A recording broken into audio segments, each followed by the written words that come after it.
අයිබෝන් හැම දිනටම iTEC ඉලෙක්ට්‍රොනික single channel එකකින් අපි ඉගෙන ගන්නවා fridge repair වලට එන evaporator fan එක සම්බන්ධව මේ fan එකක් මේ වෙළඳ බලන මිලදී ගනිද්දී වල සැලකිලිමත් විය යුතු කරුණු සම්බන්ධව සහ මේකේ rotation කැරකෙන දිශාව වෙනස් කරගන්නේ කොහොමද කියලා තමයි අපි මේ අද කතා කරන්න ලෑස්ති කරලා තියෙන්නේ. දැන් ඔයාලට මේකෙදි බලා ගන්න පුළුවන් වෙනවා. මෙතන ඉඳලා මෙන්න මෙතන තියෙනවා මේ තඹපටි දෙකක්. මේක තියෙන්නේ මෙතන මේ වලලු දෙකක් දාලා තියෙන්නේ. මේ වලලු දෙකේ ඉඳලා වැඩි කොටසක් තියෙන පැත්තට තමයි මේ ෆෑන් එක කැරකෙන්නේ. අපි බලමු මේකේ. දැන් ඔයාලා මේ ෆෑන් එකේ ගත්තොත් මේ ෆෑන් එකේ තියෙන්නේ මෙන්න මේ පැත්තට වලලු. මේ තියෙන්නේ මේ කට්ට දෙක තියෙන මේ පැත්තට. ඒ කියන්නේ මේ ෆෑන් එක කැරකෙන්නේ මේ දිශාවට. මේ පැත්තට තමයි මේ ෆෑන් එක කැරකෙන්නේ. මේකේ කට්ට දෙක තියෙන්නේ මේ පැත්තට. ඒ කියන්නේ මේ ෆෑන් එක කැරකෙන්නේ මේ පැත්තට. ඒ කියන්නේ සම්පූර්ණයෙන්ම මේ ෆෑන් දෙක දෙපැත්තට විරුද්ධ දිශාවන් වලට තමයි කැරකෙන්නේ. අපි දැන් කරන්ට් එකට ගහන්න නැතුව තමයි මේ දිශාව බැලුවේ මොන පැත්තටද මේ ෆෑන් එක කැරකෙන්නේ කියලා. බලමු මම මේ කියපු කතාව ඇත්තද කියලා. ඔයාලට පේනවා ඇති මේ ෆෑන් එක කැරකෙන්නේ මේ තියෙන වැඩිපුර තියෙන දිශාව පැත්තට. දැන් මට ඕමනා කරන්නේ මේ පැත්තට කරකවන්න. මේ පැත්තට කරකවන්න තමයි ඕන. බලමු මේකෙදි මොකක්ද කරන්න ඕන කියලා.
right ඔන්න බලන්න අපි දැන් මම මේ කැරගෙන පැත්ත තමයි දැන් මාරු කරේ. දැන් මේක කැරගෙන්න ඕන මේ පැත්තට. right ඔයාලා දැන් පැහැදිලි ඇති.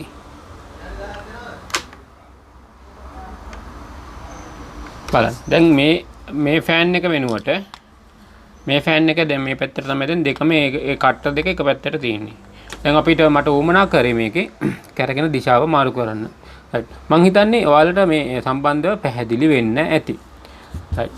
iTEC ඉලෙක්ට්‍රොනික සිංහල channel එකත් එක්ක එකතු වෙලා ඔයාලා මෙච්චරලා ඉගෙන ගත්තා. දැන් හදිස්සියෙන් හරි ඔයාලට මේ ෆෑන් ඔයාලගේ ගම්පලත් අනුව මිලදී ගන්න නැති වුණොත් ඔයාලට පුළුවන් iTEC ඉලෙක්ට්‍රොනික්ස් channel එකෙන් ඔයාලට මේ ස්පෙයා පාර්ට්ස් සප්ලයි කරගන්න. ඔයාලට දාලා තියෙන පල්ලෙහා WhatsApp නම්බර් එකක්. ඒ WhatsApp නම්බර් එකට ඔයාලට මැසේජ් එකක් දාලා ෆොටෝ එකක් දාන්න තියෙන්නේ. ඊට පස්සේ අපිට පුළුවන් මේ ස්පෙයා පාර්ට්ස් ඔයාලට ලබා ගන්න උදව් කරන්න. සුබ දවසක් හැම දිනකටම.